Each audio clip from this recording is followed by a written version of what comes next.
असली माँ कौन? एक महिला को शादी के 12 साल हो गए थे, लेकिन उसे संतान सुख नहीं मिला था। बच्चे को पाने के लिए उस महिला ने ना जाने क्या क्या उपाय किए थे।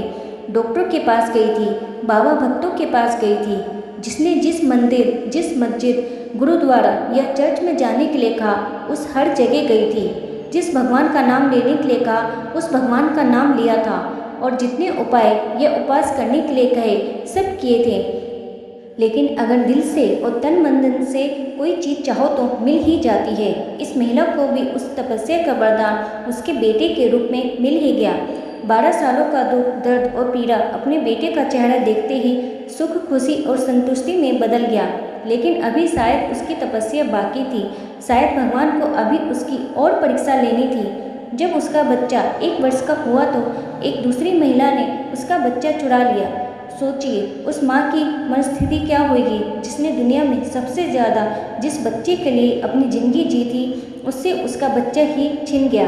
उसे ऐसा लगा जैसा कि किसी ने उसका बच्चा नहीं, उसके शरीर से उसकी आत्मा ही चुरा ली हो। उस दिन से उस माँ को जैसे खाना पीना सोना सब छूट गया था। उसे ना भूख लगती, ना प्यास लगती, ना नींद आती। हार मान जाए वे माँ कैसी। अपने बच्चे को ढूंढने में उसने जमीन आसमान एक कर दिया, और आखिरकार उसने अपने बच्चे का पता लगा ही लिया। वह पहुंच गई उस चोर महिला के पास अपने बच्चे को वापस लेने के लिए। जब बच्चे की माँ ने उस चोर महिला से अपने बच्चे को वापस पाना चाहा, तो वह महिला ऐसे जताने लगी जैसे कि वह उसकी खुद की बच्चा हो।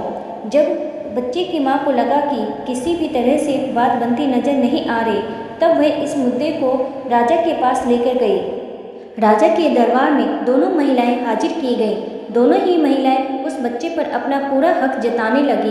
राजा और उसके सभी दरबारी काफ़ी आश्चर्यचकित और हैरान हो गए, क्योंकि बच्चे की सच्ची माँ को पहचानने के लिए उन्होंने जितने भी सवाल बच्चे के बारे में दोनों महिलाओं से किए, जो उसकी आदतों, उसकी पसंद या उसके निशानों के बारे में थे, दोनों ही महिलाएं उसका सही सही जवाब दे रही थी। जब इस समस्या का समाधान निकलता नजर नहीं आ रहा था, तो राजा ने अपने खास और सबसे समझदार मंत्री से उसका निराकरण करने के लिए कहा।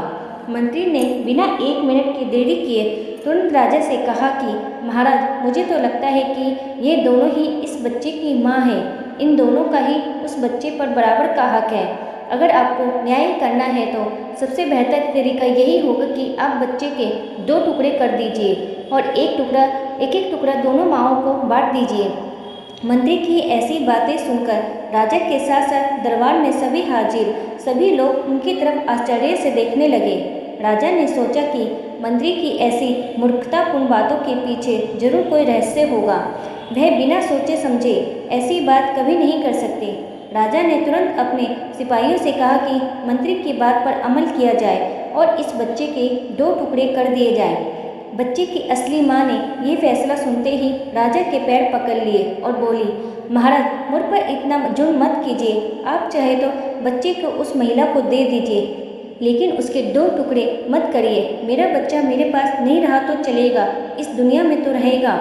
मंत्री जी ने राजा से कहा, महाराज, यही इस बच्चे की असली माँ है, और जो वहाँ पर शांत खड़ी है वह है चोर। राजा ने तुरंत उस बच्चे को उसकी असली माँ को सौंपने के लिए कहा और उस चोर महिला को सजा सुनाई गई।